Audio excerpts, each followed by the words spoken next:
alors j'espère que vous allez bien. Alors aujourd'hui on se retrouve pour une face game et j'aimerais faire 4 théories Disney. Alors je précise, ce sera des films d'animation, dessin animé quoi, enfin dessin animé animation quoi, il n'y aura pas avec des vrais personnages.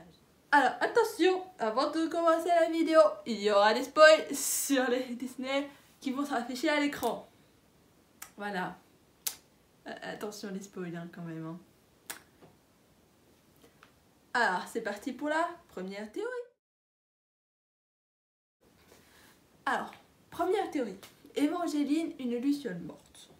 Alors, on sait, si vous avez vu La princesse et la grenouille, à la fin, Ray meurt. Il devient une étoile. Et on sait il disait que sa belle Évangeline, c'était une étoile.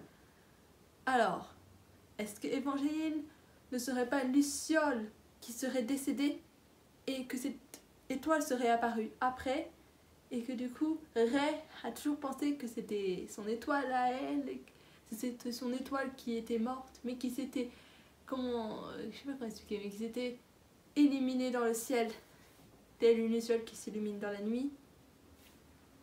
Pourquoi pas? Deuxième théorie. Alors, Elsa dépressive. Oui, Elsa de la Reine des Neiges. Hein. Alors, pourquoi cette théorie? Alors, on la voit, dès le début, enfin, un peu vers le début, hein, on l'enferme, on la séquestre un peu. C'est pas de la séquestration, mais un petit peu quand même. Hein. Quand même un peu, hein, on va pas dire ça. Et elle ne joue pas, elle ne vit pas. On dirait pas c'est une dépression. Enfin, pour moi, c'est une dépression. Et quand elle chante « Libérée, délivrée », c'est enfin, elle sort de cette dépression, elle sort de ça, elle s'en va. Elle est libre. Enfin, cette dépression est partie d'elle. Elle ne fait plus attention à cette dépression.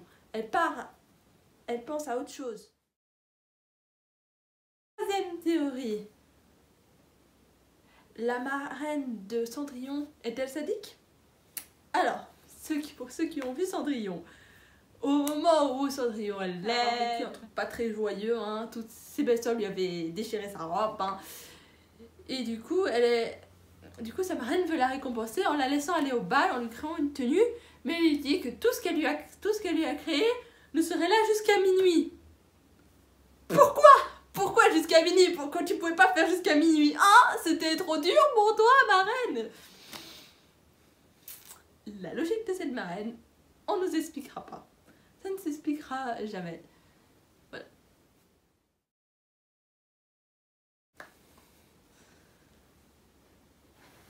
Quatrième théorie. Phil Rider l'équilibriste. Alors, ceux qui n'ont jamais fait d'équilibre ne vont pas comprendre. Mais dans ce passage...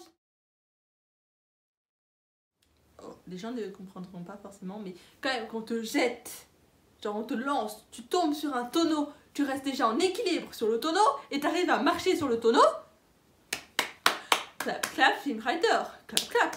Déjà aussi dans le début, il saute de toit en toit, là. Voilà. Après, c'est la magie de Disney. Bon. Pour ceux qui sont restés jusqu'au bout, qui doit être à peu près un quart, je sais pas. Mais pour ceux qui sont restés jusqu'au bout, je vais vous montrer une petite image. Voilà. On dirait clairement un talon, s'il vous plaît. Je suis pas la seule à avoir un talon dans cette image, quand même. Ça se ressemble. Bref. Alors, merci à vous d'avoir regardé cette vidéo jusqu'à la fin. J'espère qu'elle vous a plu. Dites-moi en commentaire si ce genre de format vous plaît. Si vous en voulez d'autres, peut-être je verrai. Peut-être que je ferai sur d'autres thèmes que Disney. Bref, moi j'adore Disney, alors j'ai pas pu m'empêcher. Voilà. Bye bye mes petits pandas.